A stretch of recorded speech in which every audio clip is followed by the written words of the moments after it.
custa um funcionário na prática? Eu vou te explicar cada item nesse vídeo, fica aí.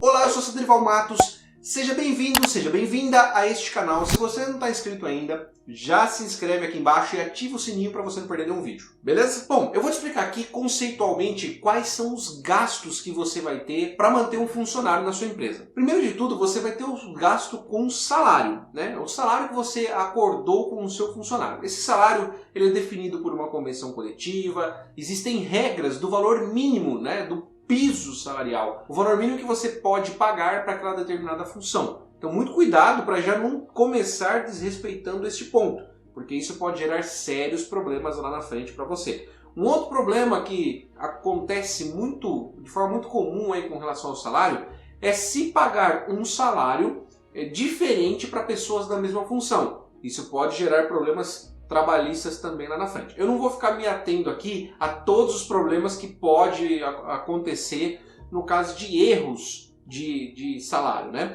Ou de outros itens que eu vou dizer aqui. Se você tem dúvida sobre isso, coloque nos comentários, quem sabe isso aqui não vira um outro vídeo aqui no canal, beleza? Um outro ponto que você vai ter que se atentar. O seu funcionário vai trabalhar após as 22 e antes das 5 horas da manhã? Porque se for, você tem que pagar adicional noturno. Sabia disso aí? Então cuidado com essa questão do horário também, porque se o seu funcionário vai trabalhar entre 22 e 5, mesmo que seja uma única hora, mas se for todos os dias ou se for um determinado dia apenas, você já precisa se programar para pagar o adicional noturno, tá bom? Um outro custo que você tem com o seu funcionário, mas só, presta atenção nessa dica, só se ele não for mensalista, porque você pode registrar um funcionário por hora, por dia, por tarefa, tem N formas de registrar um funcionário, né? Agora, se ele for mensalista, já está incluso no salário. Se ele não for, você tem que pagar o DSR, Descanso Semanal Remunerado. Esse valor você está pagando para o seu funcionário o domingo, para que ele possa descansar. O domingo, tem gente que não tem o DSR, o Descanso Semanal Remunerado, aos domingos, né? Por exemplo,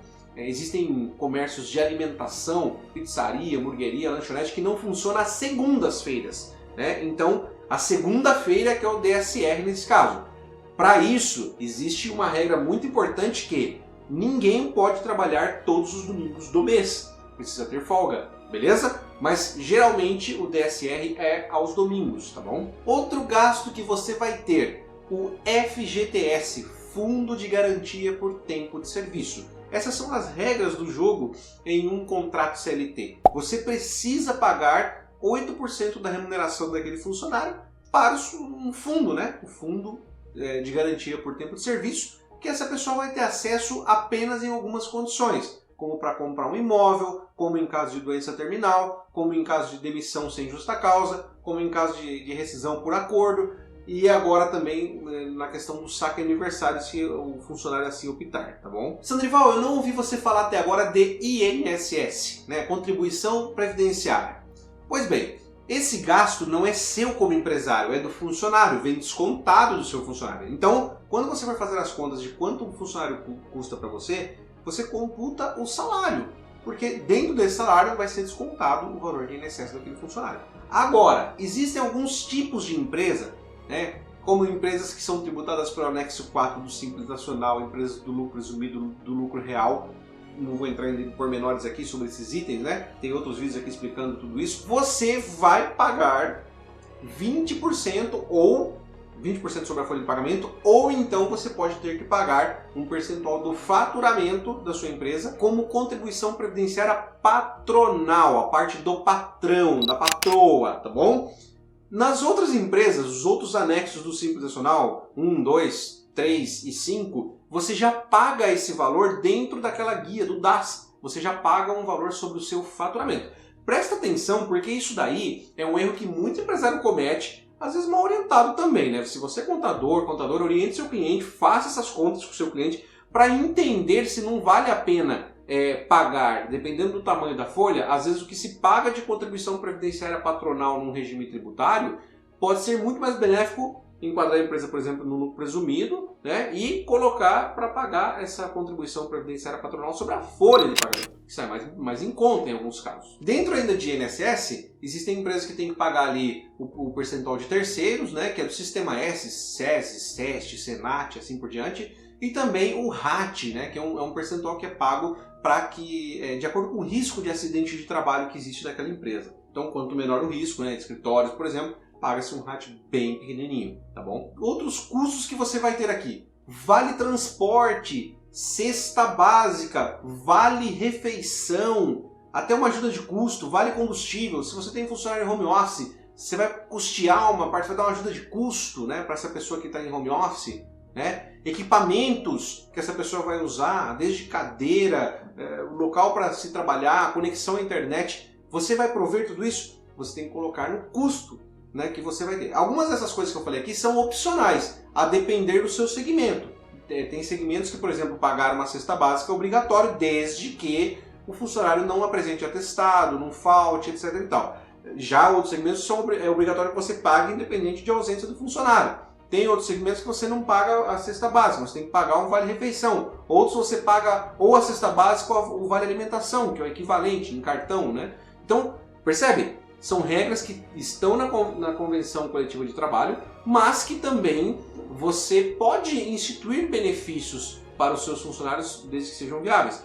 Plano de saúde, plano odontológico, tudo isso você pode também colocar para os seus funcionários e, claro, isso vai gerar um custo. Outros gastos que você vai ter aí: seguro de vida, uniforme, né, o valor que você paga para o seu contador para cuidar da folha de pagamento desses funcionários. E é bom que você tenha isso para que você tenha suporte suficiente para calcular tudo corretamente, tá bom? E também EPIs, equipamentos de proteção individual. Como eu falei, se você vai pôr um funcionário para trabalhar no computador, você tem que ter os equipamentos para que ele apoie os braços, as mãos, enfim, todo o necessário. Se ele trabalha numa fundição, tem equipamentos que você precisa fornecer para o seu funcionário obrigatoriamente. Cuidado com isso, porque isso pode dar processo trabalhista e seríssimos, tá? Então, muito cuidado. Protocolo que você entregou, monitore se está usando, não está usando, adverte, precisa utilizar. Beleza? E também você tem que levar em consideração aquilo que não vai sair do seu bolso mensalmente, mas de vez em quando vai, pelo menos uma vez por ano. Férias, 1/3 de férias. Na verdade, férias é um salário que você vai adiantar para o seu funcionário. Então, férias propriamente dita, é bom você provisionar, porque você não se descapitaliza quando você vai ter que pagar, né? Você paga aquele valor sem se descapitalizar. Então, eu recomendo que você vá fazendo reserva mesmo desses valores ao longo dos meses trabalhados pelo cliente. Quem é cliente aqui da Conta Junto já está habituado a receber na nossa área do cliente lá o relatório de provisões. Para quê? Para que vai olhando todo mês: esse mês eu tenho que guardar tanto para ser capaz de suportar as provisões trabalhistas aqui. No outro mês, a mesma coisa, e vai guardando esse valor. Nossos clientes adotam esse procedimento aqui para a própria segurança financeira da empresa. Mas, férias, 1/3 de férias, 13º salário, o fundo de garantia que vai incidir sobre essas verbas, é importante que você já faça essa provisão também. E também a multa do fundo de garantia. Porque, mas se o funcionário pedir a conta, beleza, você guardou um dinheiro que você pode usar depois, porque o funcionário não acabou pedindo a conta. O funcionário pediu um acordo e eu fiz. Tá bom, então a multa não vai ser 40%, vai ser 20%. Então você já economizou um valor daquilo que você tem guardado. Então, não é pecado, não é ruim você guardar dinheiro. Eu sei que no começo de uma empresa, guardar dinheiro pode ser muito difícil. Mas depois, à medida que a sua empresa vai crescendo, você precisa ter reserva financeira. E exatamente aí as provisões entram como uma luva para você não ter problema financeiro quando o funcionário sai de férias, quando tem que pagar o 13º e assim por diante. Agora, tudo isso aqui que eu te falei, eu quis te mostrar quais são os custos que você tem.